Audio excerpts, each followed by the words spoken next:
Olá, vamos falar de investimentos, então vamos trazer para vocês mais uma empresa para que possamos contar a sua história, a sua trajetória e principalmente mostrar a sua situação econômica e financeira.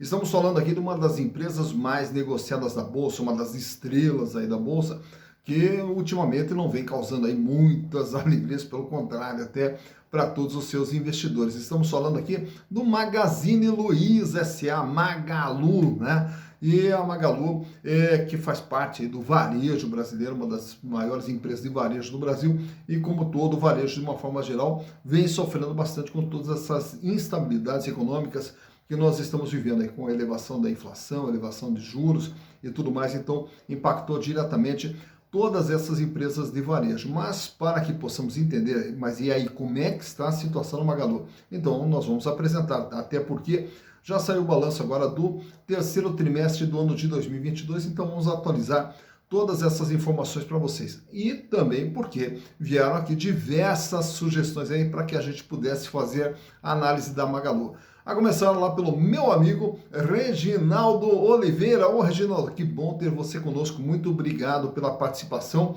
muito obrigado pela sugestão. Também quem indicou aqui é o Magazine Luiza para que possamos fazer análise foi o Bruno Costa, grande Bruno Costa também. Muito bom ter você conosco, Bruno. E também o Hugo Alberto. Oi, Hugo, um prazer ter você conosco aqui. Muito obrigado também, Hugo. E finalizando também, a Rose Tonon de Melo. Oi, Rose, também muito obrigado. Agradeço imensamente a participação e a sugestão de vocês, espero corresponder às suas expectativas. Mas caso vocês queiram outras empresas, é fácil, basta entrar aqui, ó. Canal Silas Negrafim, manda a sua sugestão e aproveita também, faça a sua inscrição, dá um like, venha junto conosco, vamos construir e repartir conhecimentos. E falando em repartir conhecimentos, não esqueça, o nosso curso Análise e Balanço para Investimentos já está disponível na plataforma Hotmart. Tem aí na descrição, tem o link de acesso lá que você vai poder acessar o curso também. Será um prazer ter você junto conosco lá, aprendendo um pouquinho aí sobre a interpretação das demonstrações contábeis. Mas vamos falar então um pouquinho, recontar um pouquinho a história da Magazine Luiza ou da Magalu, que também é uma história de empreendedorismo, de muita luta, de uma empresa que saiu de uma pequena lojinha para se transformar nesse conjunto, né, empresarial brasileiro aí, já que tem diversas empresas dentro também do Magazine Luiza. E essa história toda ela começa em 1957 na cidade de Franca, em São Paulo, quando nós tínhamos lá um casal, o Pelegrino José Donato, que era um caixeiro viajante, aquele vendedor que sai de cidade em cidade vendendo e tal, e tinha sua esposa, a Luiza Trajano. A Luiza Trajano, ela era uma balconista de uma loja lá na cidade de Franca. Até que chega no ano de 1957, eles compram uma pequena loja nessa cidade de Franca. É uma pequena loja chamada A Cristaleira, né? E aí, na sequência, daí eles trocam o nome dessa loja e ela passa a ser chamada de Magazine Luiza. Aí daí na década seguinte, ali nos anos 60, já começaram ali todo um processo de expansão, abrindo outras pequenas lojas dentro também ali tudo do interior de São Paulo. Até que chega no ano de 1974, eles inauguram daí uma mega loja, uma loja com 5 mil metros quadrados ali, que passou a ser a loja principal do Magazine Luiza. Mas a história toda do Magazine Luiza, que daí vai nesse crescimento, ela se confunde muito com uma outra pessoa, com a Luiza Helena Trajano, né, que é a Luiza Helena, é sobrinha do seu Pelegrino e sobrinha da dona Luiza Trajano também. E ela começa a trabalhar com os tios, ali com 12 anos de idade aproximadamente, e vai trabalhando até que aos 18 anos ela acaba sendo efetivada como funcionária ali da Magazine Luiza. E aí, com a presença da Luiza Helena, aí a empresa começa a se desenvolver. E ela, depois, na sequência, acabou assumindo o comando da loja dos tios, né?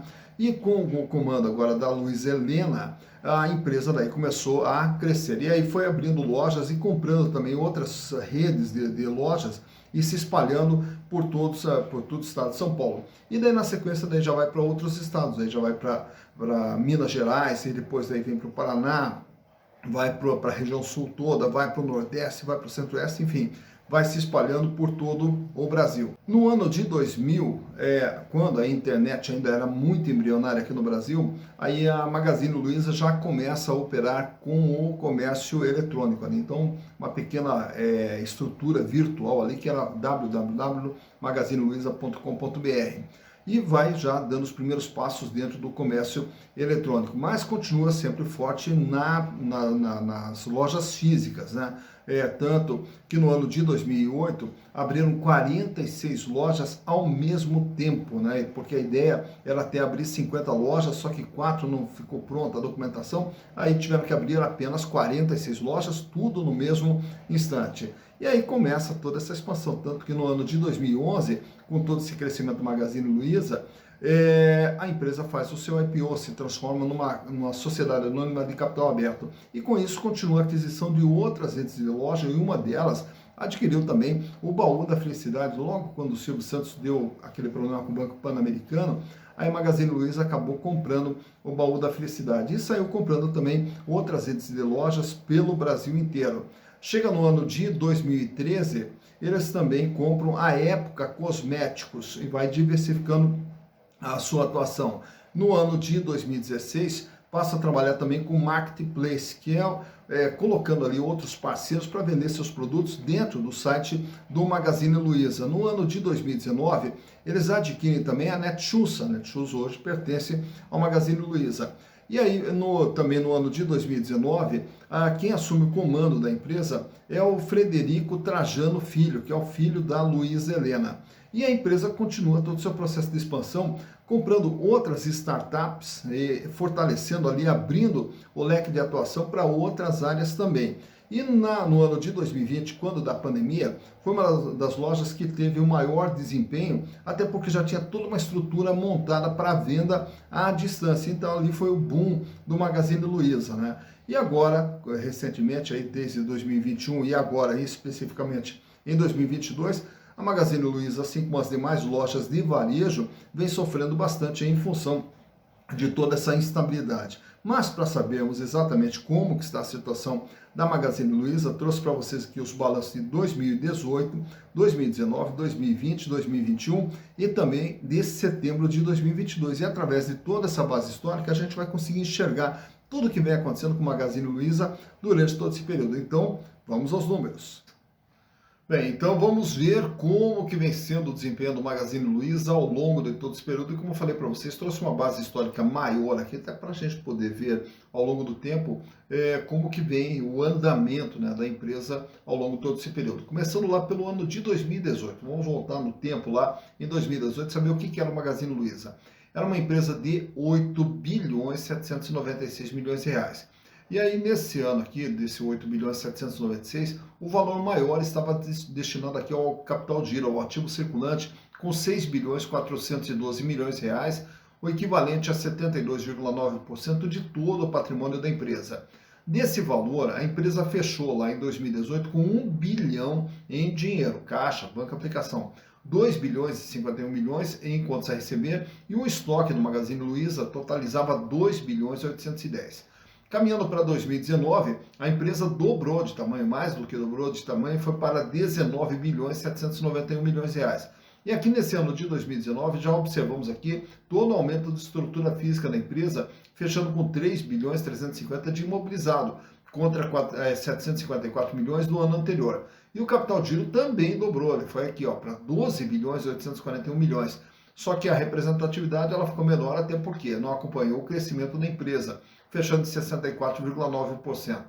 Desse valor, a quantidade de dinheiro em caixa, banco aplicação, estava em 4 bilhões 753 milhões. 2 bilhões 915 em contas a receber, e os estoques aqui que aumentaram 1 bilhão de 2018 para 2019, fechando com 3 bilhões 801 milhões de reais.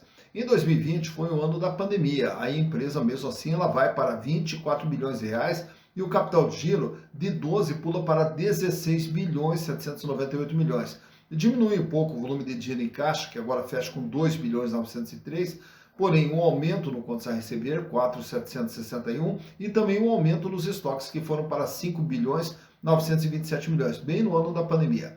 Saindo da pandemia, em 2021, a empresa pula de 24 para 38 bilhões de reais, continua aqui todo um processo de ampliação e principalmente no intangível, com o registro, né, do ágio de todas as aquisições que a gente havia mencionado anteriormente, todas as startups que foram adquiridas entre 2020 e 2021. O capital giro vai para 24 bilhões 509, aumenta o volume de dinheiro em caixa 4 bilhões 122 e também aumenta aqui o contas a receber, que fecha com 5 bilhões 650 milhões, e o estoque que foi para 9 bilhões de reais, é o estoque do Magazine Luiza em 2021. Agora em 2022 aí a empresa reduz um pouquinho, ela cai para 35 bilhões 976 e o capital giro reduz para 20 bilhões 721 milhões.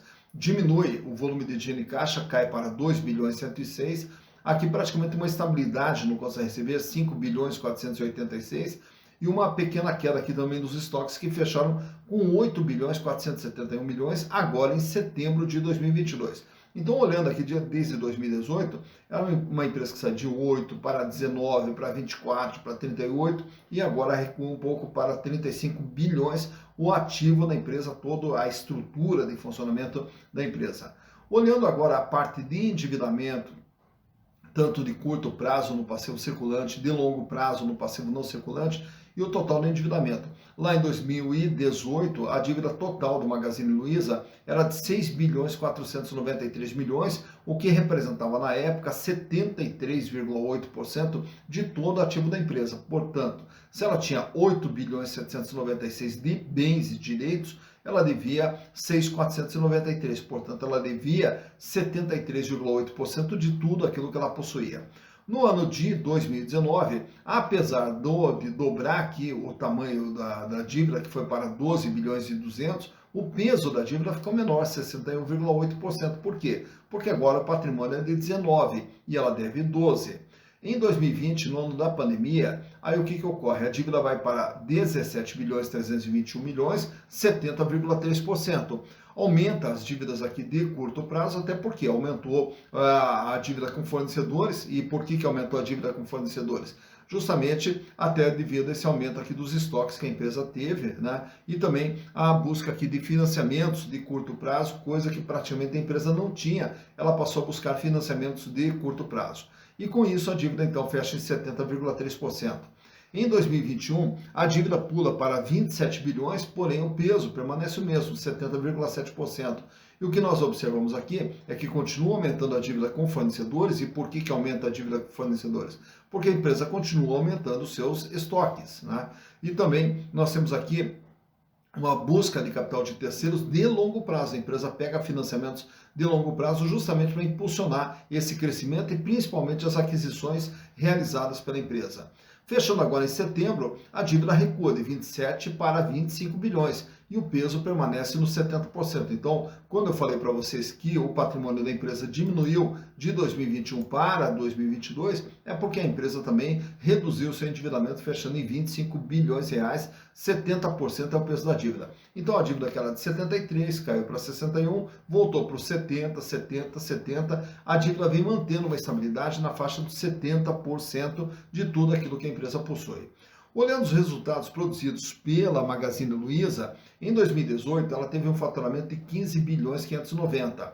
Em 2019, 19 bilhões 886 milhões. Em 2020, que como eu havia citado, foi o ano da pandemia, foi um ano onde a empresa vendeu bastante, até em função de ter todo o seu comércio eletrônico bem estruturado, bem avançado em relação aos demais varejistas, então o faturamento foi para 29 bilhões de reais. Em 2021, o faturamento aumenta mais ainda, vai para 35 bilhões. E agora, em 9 meses do ano, vem acumulando 26 bilhões de faturamento. Projetando aqui um faturamento aí, pelo menos aí na faixa de uns 34 bilhões, mais ou menos, 35 bilhões, praticamente mantendo, né? A previsão é manter o faturamento, apesar que o quarto trimestre agora, que é a época de Natal e a época de Copa também, então é uma expectativa muito interessante desse faturamento aqui ficar até maior do que o que a gente havia aqui já mencionado. Mas, mais importante do que o faturamento é essa linha de baixo, lucro líquido. Em 2018 ela vinha com lucro líquido de 597 milhões, em 2019 921 milhões, em 2020 mesmo com o aumento do faturamento o lucro caiu para 391 milhões, em 2021 o lucro fecha em 590 milhões. Porém, temos que ressaltar aqui que grande parte desse lucro ele se dá aqui, ó, através de créditos e impostos. Né? Por quê? Porque o resultado antes dos impostos mesmo foi negativo, 218 milhões. Ela só não fecha 2021 com prejuízo porque ela registra aqui créditos e impostos, porque senão a empresa teria fechado com prejuízo em 2021, razão pela qual desde 2021 as ações da Magazine Luiza vêm apresentando queda. Agora, em setembro de 2022, a empresa reporta aqui um prejuízo de 463 milhões de reais, que foi divulgado agora essa semana, razão pela qual também você vê todo esse baque que aconteceu na cotação da empresa, que vinha ali ameaçando uma recuperação e no fim ela acaba despencando. Mas eu trouxe para vocês agora também, trimestre por trimestre, para que a gente possa ver o que vem acontecendo em todo o ano de 2022. Vejam só. No primeiro trimestre, lá encerrado em março, a empresa faturou 8 bilhões 762. No segundo trimestre, 8.562. No terceiro trimestre, 8.807. Então você veja que o faturamento da empresa ele vem aqui em linha, né, ao longo de todo esses 3 trimestres aqui, razão pela qual totaliza os 26 bilhões que a gente mencionou há pouco.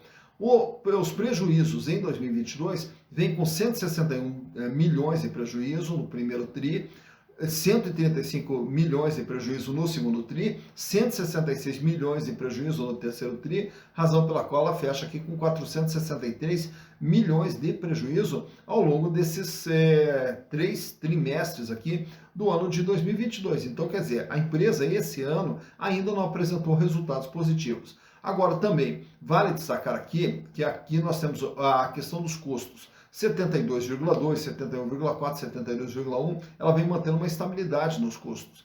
26,9, 26,5, 25,3, também uma estabilidade na despesa. Então, para a empresa voltar a ter lucro, o que teria que ter? Uma redução ou nessa linha de custos ou nessa linha de despesa. Por quê? Comparado com exercícios anteriores, repare que eu falei aqui uma média de 72%, 71,9% para ser mais exato. Essa parte de custo, ela historicamente ela vem com 70,9, 72, 74, 75, né? Então a empresa ela precisa apertar ainda mais essa linha de custos aqui para poder reverter esse resultado. Mas o que vem impactando bastante nesse resultado da empresa é essa outra linha que eu quero mostrar para vocês aqui, ó. Resultado financeiro. O que é esse resultado financeiro? São os juros que a empresa vem pagando através da utilização de capitais de terceiros. 1,9, 0,4, 1,42, né? E agora, esse ano, a despesa financeira foi para 5,6%. Portanto, se ela tem um prejuízo de 463 milhões, só o resultado financeiro negativo, 1 bilhão 472 milhões. Então, reduzindo um pouquinho os juros também do endividamento da empresa, consequentemente, esse resultado aqui, ele poderá ser revertido, mas depende o quê? De uma redução dos juros. Mas o que eu trago para vocês aqui também é a questão das margens, né, que a empresa vem praticando.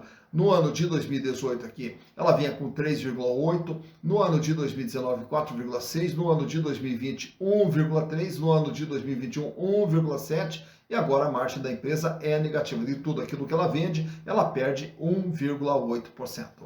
Mas vamos apresentar agora nesse quadro como que está os indicadores relacionados às ações. Quanto que vale uma ação do Magazine Luiza? R$ 1,60. Se pegarmos todo o patrimônio, distribuíssemos, né, entre todos os acionistas, caberia a cada ação R$ 1,60. O valor de mercado hoje, para você comprar uma ação do Magazine Luiza, com todas essas quedas registradas no último dia 11 de novembro agora, a cotação fechou em 3,42. Então, mesmo assim, a cotação da empresa está acima do seu valor efetivo, do seu valor patrimonial, dando um PVP de 2,14. Isso quer dizer o quê? Que as ações do Magazine Luiza ainda têm um ágio de 114%. Lucro por ação está entre parênteses ali 0,05 centavos, que é o prejuízo, né, por ação. E, consequentemente, a rentabilidade também é negativa em 1,46%. Não tem histórico de distribuição de dividendos, visto o prejuízo que a empresa vem apresentando. A relação PL nem coloco ali, né, deixa um tracinho só, até porque a relação preço barra lucro vai dizer o seguinte: quantos anos o acionista ou acionista vai levar para ter o retorno do seu investimento. Mas para ter o retorno tem que ter lucro. Então, enquanto não tem lucro, não há como se medir tempo de retorno. Free float, quantas ações, qual o percentual das ações que estão circulando no mercado? 42,42%, um percentual bastante alto. E o tag along da empresa fecha em 100%. O 100% quer dizer, se alguém comprasse o controle do Magazine Luiza, teria que pagar para os acionistas minoritários a mesma coisa que ele paga para os controladores. Mas como ela tem um free float bastante alto, dificilmente essa possibilidade iria acontecer de alguém comprar o controle do Magazine Luiza. Mas trago aqui também para vocês, nesse gráfico aqui, a apresentação aqui dos resultados da empresa, como que vem se comportando o valor das ações do Magazine Luiza nos últimos 5 anos. Então, começando lá no ano de 2017, vejo lá que a ação era R$ 1,80 aproximadamente. E aí ela vem ali todo um processo de crescimento lento e gradual durante todo o ano de 2017, 2018. Chega em 2019, continua um processo de crescimento, só que agora numa intensidade mais forte, até chegar em 2020 com a ação cotada a R$ 14. Aí vem a pandemia, dá aquela queda ali, ó, você vê que é bem no meio do gráfico ali, tem uma queda ali onde a ação ela chega a cair ali na faixa de R$ 7,60. Só que daí, passando aquele impacto inicial da pandemia, aí o Magazine Luiza disparou, em plena pandemia ela disparou. E aí ela atingiu seu valor mais alto com R$ 27 aproximadamente, lá no mês de novembro de 2020. Aí ela se manteve ali no patamar alto, claro que com algumas oscilações para cima e para baixo, mas se manteve ali sempre acima dos R$ 20. E chegando agora em 2021, aí a coisa desandou. Aí você vai ver aquela queda ali que a empresa vem apresentando, quando ela tenta uma estabilidade, continua caindo, e agora, com a divulgação do balanço do terceiro trimestre, cai mais ainda, fechando com a cotação de R$ 3,42 no último dia 11 de novembro. Então, por aí você vê quando que o valor das ações do Magazine Luiza teve seu valor mais alto, né? E quando que as ações tiveram seu valor mais baixo e como que vem se comportando o valor das ações do Magazine Luiza.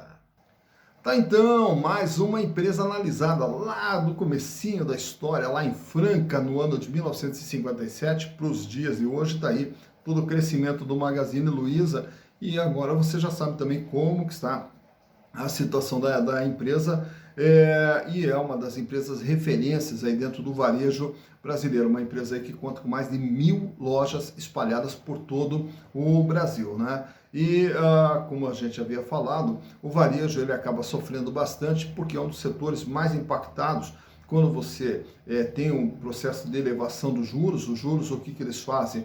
Eles inibem as compras, né? Eles inibem, porque a ideia dos juros é justamente isso, é aumentar os juros para frear um pouquinho a economia, para poder reduzir a inflação. E aí, naturalmente, que quem sente primeiro esse impacto é justamente quem vende a crédito, e quem vende a crédito embute os juros nas suas parcelas ali, né? E aí, com isso, acaba tendo até uma diminuição das vendas, forçando as empresas aí a reduzirem suas margens, até forçando ali a empresa a passar por readaptações, e é o que a gente vem observando aí dentro das empresas de varejo. Mas esperamos que toda essa instabilidade econômica passe logo aí para que o Brasil encontre novamente o seu ritmo, o seu rumo aí de crescimento, e aí dentro do crescimento que as nossas empresas elas possam ir bem, porque as nossas empresas indo bem estão gerando renda, gerando emprego, gerando desenvolvimento, que é o que nós mais precisamos aqui no Brasil, que o Brasil encontre seu caminho para proporcionar oportunidades tanto para quem